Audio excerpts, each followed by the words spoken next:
தான் மேல கூட்டிட்டு போயிட்டு இருக்காங்க சார். சரி என்ன சார் பண்றது? Wait. These guys are trained police officers, right? Shouldn't there be one person in charge in missions like this? Why are they asking their chief every few minutes on what they should do? கத்தி வச்சு threaten பண்ணிட்டு இருக்காங்க. இப்போ என்ன sir பண்றது?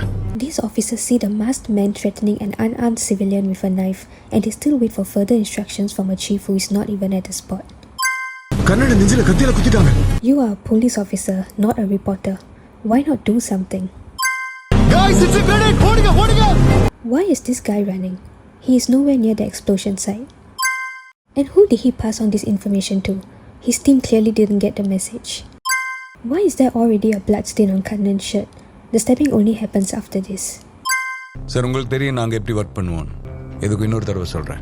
Just for the audience. Serial killer பிடிக்கிறதுக்கு இவனுக்கு sir வர வச்சிருக்கீங்க. This is probably the dumbest decision he could have made. Why would he call an elite team to investigate a murder that he is directly involved in, especially a team that he knows he cannot control? Chhattisgarh கடப்பான நீ ஏதோ ஒரு கூப்பிட்டப்பெல்லாம் நான் வந்தேன். She doesn't know her boyfriend's job, apart from the fact that they need to constantly relocate, and she's not suspicious. She even agrees to marry him. அதையும் மீறி நான் கேட்டா நான் உன் வாழ்க்கையில் இருக்க போகிற கடைசி நாள். This line is so out of place that the audience knows it's only included to foreshadow that she's going to die later on. எனக்கு தெரியாது. நான் ஒரு நாளைக்கு அவர் அப்பான்னு சொல்லி வீட்டுக்கு கூட்டிட்டு வந்தான். She conveniently shares all this personal information to a stranger. During the second half of the movie, we see that Kannan loves his grandson and will go to any extent for him. Then what is all this about? Why is he creating so much of noise despite knowing his grandson's condition? Just to maintain his fake story? வேட்டி வகைரா. Rule 101 of the gang, no pants. குடி ஆனா அடுத்தவங்களை disturb பண்ணலாமோ? உங்களுக்கு அந்த பொண்ணை comment அடிச்சிட்டாங்க. This is the example he uses. That Kannan beat up a few guys who were eve-teasing a girl at the gym. It's not like Kannan went out of his way to cause trouble. பேர மேல அவ்வளவு பாசம் வச்சிருக்காரு. Then please explain this. அவர் நல்ல மனுஷன். Then explain this. Exact எவ்வளவு ml? 3 ml. இப்ப சொல்றேன். If they had this injection, then why bother wasting time with all the beatings earlier? பச்சை வர குத்திருக்காங்க உடம்பு ஃபுல்லா. But Sandanam only has one tattoo on his back. உன்கிட்ட எத்தனை வாட்டி சொல்லிருக்கேன் நான் தான் ரைட்ல உட்காருவேன். This scene makes you wonder how all three ladies stay in the same house together. You barely gave a reaction when Sandanam kicked the officer. You only reacted when he took out a drug. So what is this dialogue about? Why is she collecting the payment right outside the door instead of at the place they were discussing earlier? பண்ண மாதிரியே எக்ஸாக்ட்டா உனக்கு பண்ணுமா? Why can't she just be direct about what Kannan did when he came to see her? This works for comedy, but it just doesn't make sense. Was he seriously sitting here until 9? Sir 7:30 ஏதோ meeting இருக்குன்னு சொன்னீங்க. It's already 10. It's been 2.5 hours. Isn't it more reasonable to assume that Amar already finished his meeting and came here when he got the call? So she sees this and still goes ahead with the wedding. Keep in mind she knows nothing about what Amar does for a living. அது யாரு? இதே mall வாசல்ல bread omelette போட்டுட்டு இருக்கேன். And then he joins in for the celebration and she is still not questioning Amar at this point. Lipti, alcoholic, womanizer. Except at this point, Amar already knows that Kannan is not a womanizer. பழைய crime novels எல்லாம் வரும்ல, close விட்டு போகிற types. Keep in mind, Gayatri has zero knowledge of what Amar is doing. All she knows is what Amar told her just before this. But she gives the perfect solution as if she had watched the first half of the movie with us. Also, she says this and Amar finally figures out what Kannan was doing. But my question is, why hasn't Amar already suspected this? He heard from Kannan's driver that Kannan used to sit on his laptop under the tree for an hour every day. And then the prostitute told him that he would handcuff her and then climb out the window for 2 hours. Isn't this more than enough evidence that Kannan was hiding something? Has Amar just been sitting out here without even trying to find out where Kannan could have possibly gone after climbing out this window? This scene makes it seem as if he would have just continued eating there if the wind hadn't conveniently blown the packet in that direction. How did Amar jump back up to this window? None of the gangsters came to this meeting with guns. How did this masked man know that Amar would have run out of bullets? Also, we see all the masked men escaping the building in this scene. Why is Amar's gang coming out of the building so much later? ஆமா sir. Substance எந்த இடத்துல இருக்குன்னு எனக்கு மட்டும் தான் தெரியும். இவன் ஏன் ப்ரொடக்ஷன்ல இருப்பார். All this while, we have seen Sandanam killing people just to find the missing containers. He now knows that Rutra Pradap knows the location and that the masked men are trying to kill him because of that. So why is Sandanam being so calm instead of immediately forcing the location out of him? This action does not match up with how Sandanam has been portrayed the whole movie. No one sees this masked man walking down the stage. In a movie that is promoting a drug-free society, they repeatedly portray taking drugs like having superpowers.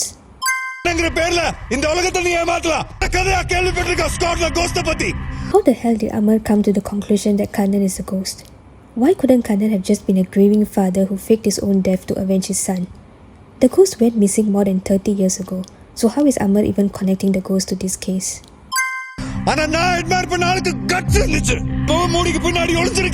That's because he's a secret agent, Amar. Hiding behind a mask is pretty much what you're doing too.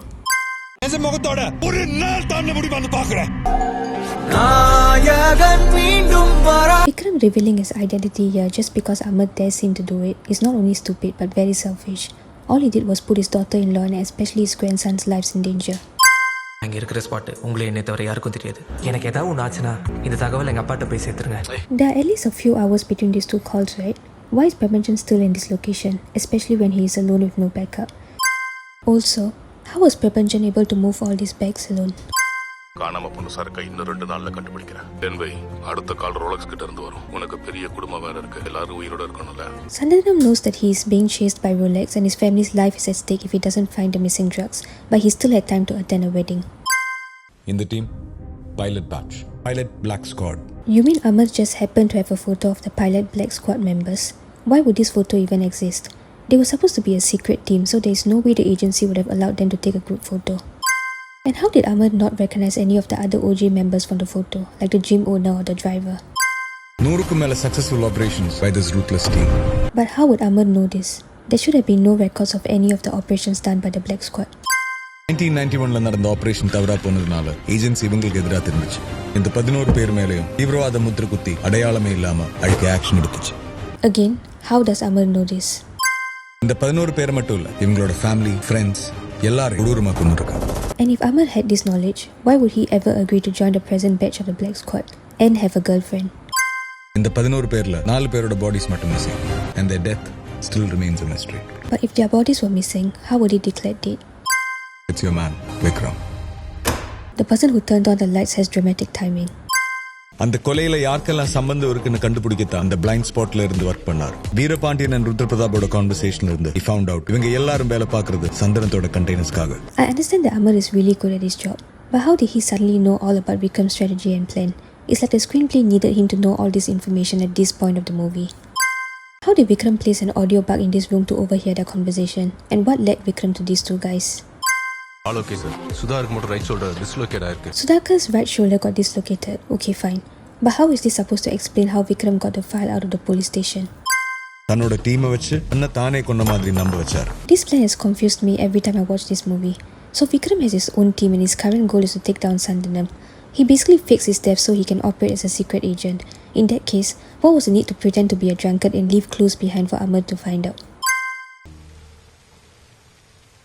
Just compare this scene to the scene that was shown to the audience at the start of the movie.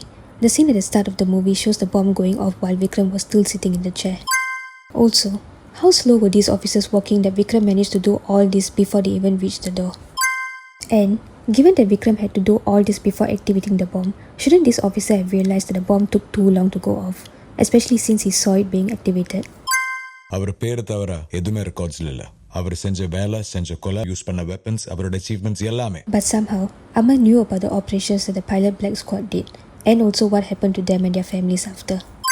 இவன் டீம்ல இந்த 4 பேர் மட்டும் தானா இல்ல வேற யாராவது இருக்காங்களா? இன்னும் ஒருத்தன் கூட இருக்கலாம் சார். அது இவரோட பேர்னா கூட இருக்கலாம். பேர்னை காப்பாத்தணும்ங்கற வெறியோட இருக்கலாம். That does not make the grandson part of Vikram's squad. And up to this point, the bad guys have not been targeting Vikram's grandson or even going after him. So why is Amar even suggesting this? It's almost as if he's intentionally putting that child's life in danger. Earmuffs are not enough protection against gunshots.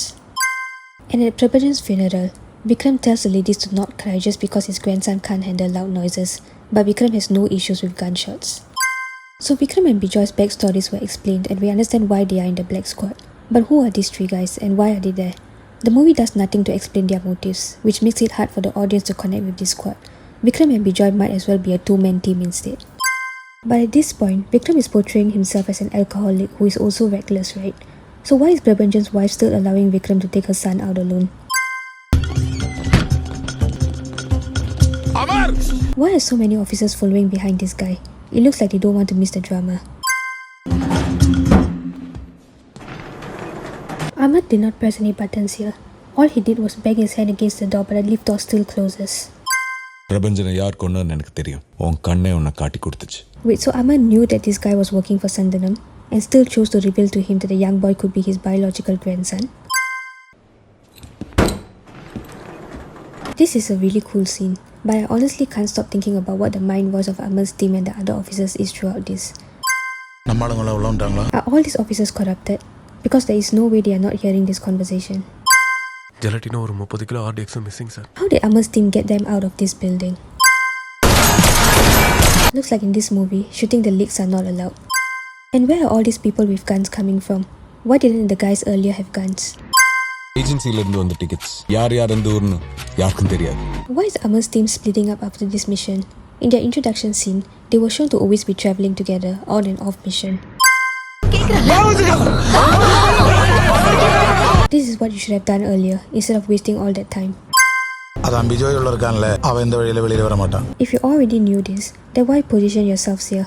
Why not just go inside the building or find out all the exit points and send your officers there? Sir, Munadi, this was one of the exit points. Somehow in this secret jail cell, there is a tunnel that is not only big enough for these grown men to crawl through, but leads them far away to a cinema where they can conveniently walk away from. நீங்க எங்க detonator வச்சிருக்கீங்கன்னு தெரியல, but in case detonate ஆகலனா. So Ahmad said this earlier.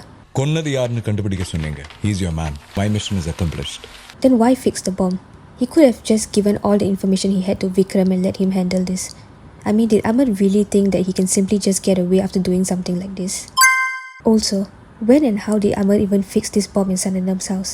Look at the number of people living there. Is this movie implying that from the time Ahmad fixed the detonator up to this point, no one else used this toilet? I mean, I didn't think of this as a mistake until I remembered how many people live in this house. And I understand that Ahmad now knows that Sandanam is a drug dealer and that's why he decided to fix the bomb at his house. But what if Sandanam had not gotten his family out in time?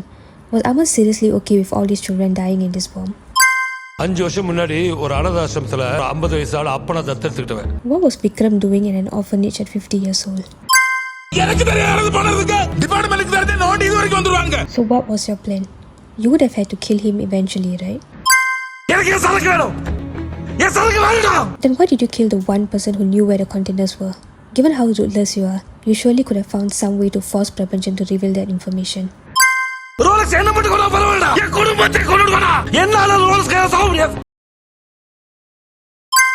அவனோட postmortem report கூட நான் தான் analyse பண்ணி sign போட்டேன். A postmortem was done and you didn't figure out that the person who died was not Vikram. ஓ மெத்தலாப காலி பண்ணான்ல அவனோட பொண்டாட்டி. How did he know this? Amar's wedding was done in secret and Gayatri has been hiding in their secret workplace at least for a while after. And this intense look at Gayatri's photo was all Sandanam needed to find her within the next few minutes. கீழ வா. வண்டி number 2741. இங்கே நிக்காத. டைரக்டா வந்துரு. It would have been a lot smarter for Amar to go and get Gayatri personally, especially after he had just messed with Sandanam. Amar of all people should have known the consequences of that. Sir உங்க பையனை அடிச்சு கொண்டதே சந்தனம் தான் sir. So இது என் பையன் சத்ததுக்கான revenge story நினைக்கிறீங்களா? அவரை கொல்லணும்னா இன்னைக்கோ கொண்டுட்டு போயிட்டே இருந்திருப்பேன் sir. Haven't you already worked on this mission long enough at this point? Why is Vikram only now explaining his motives to Vijay? உனக்கு என்ன பாதிப்பு? Friend sir. அக்கா கொண்டாங்க sir. Kohli. Okay, I take back my previous mistake about these three guys. But again, this is all the movie expects us to know about them. This does not explain how they joined Vikram or even got introduced to him, especially in the short time frame since Prabhanjan died. I'm an agent. நான் செஞ்சதெல்லாம் வெளியே சொல்ல முடியாது sir. I'm sworn to secrecy. Vikram apparently forgot about this when he decided to live stream his identity earlier. The movie will also never explain how Prabhanjan found out that Vikram was his father or that his real name was Vikram. Intense moment, but there is a reason why secret agents are not allowed to have families, right? I'm more shocked that Amar didn't think to immediately get Gayatri after just bombing Sandanam's entire house. Their way of secretly entering the house is to send one guy in and then open this loud gate. She is too calm in this situation for someone witnessing a few bad guys trying to break in, especially knowing that her child is also in the house with her.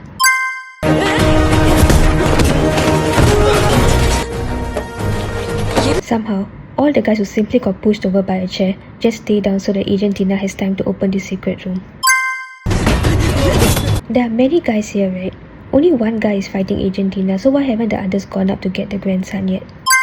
இந்த மாதிரி நேரத்துல வீரங்க எல்லாம் அடிக்கடி சொல்ற வார்த்தை என்ன தெரியுமா? Vikram, you don't have all the time in the world to be talking so calmly right now. I know that Agent Tina is strong, but she's still outnumbered. You should be rushing over to your house to help her.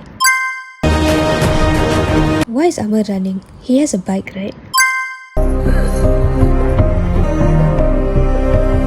Thanks for saving my grandson.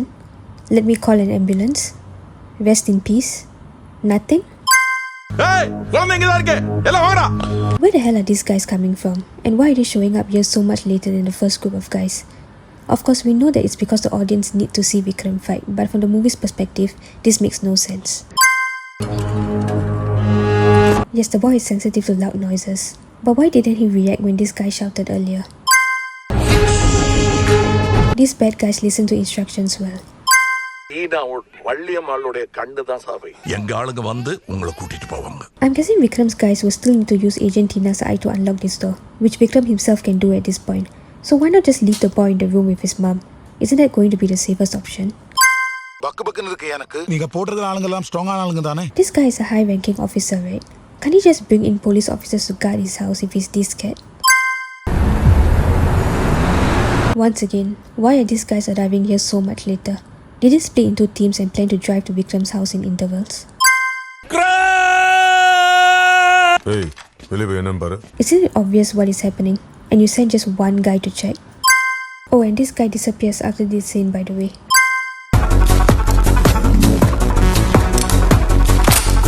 Bad guy decides to load his gun after seeing Vikram and at such a close distance, just so that Vikram can hear it.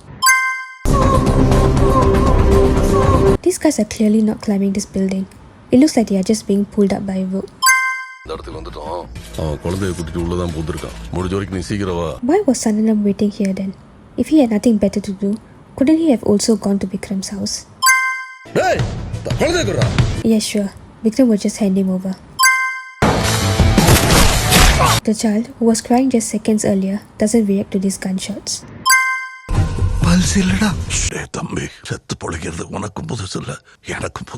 The tension is completely taken away from this scene, firstly because of how calm they are, and secondly because we know that there is no way this movie will kill this young boy. Why are Sandanam's guys just standing there instead of shooting Vikram?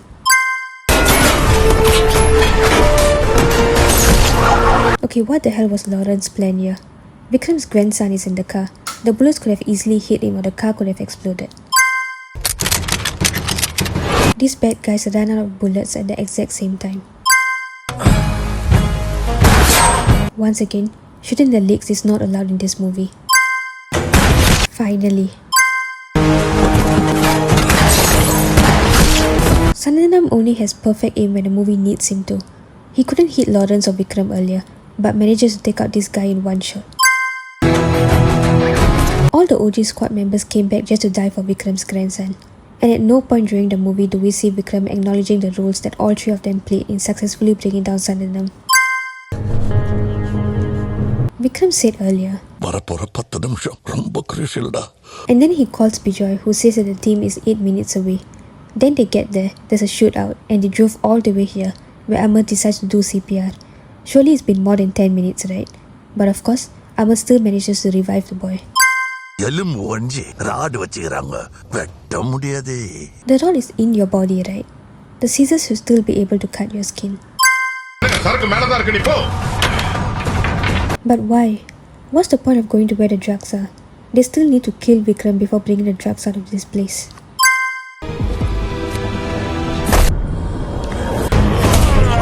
If Sandanam is this much stronger after taking drugs, he should have taken it before starting this fight. The one job Amar had was to keep Vikram's grandson alive and away from this fight. So what does Amar do immediately after reviving the boy? Deliver him right back to Sandanam. அவன் நிறைய தடவை செத்ததா கணக்கு காமிச்சிருக்கான். Vikram let this guy live. அவன் பேரை எங்கேயோ வெளிநாட்டில் இருக்கதா சொல்றாங்க. You sent your grandson to USA. What happened to wanting him to grow up in a drug-free society?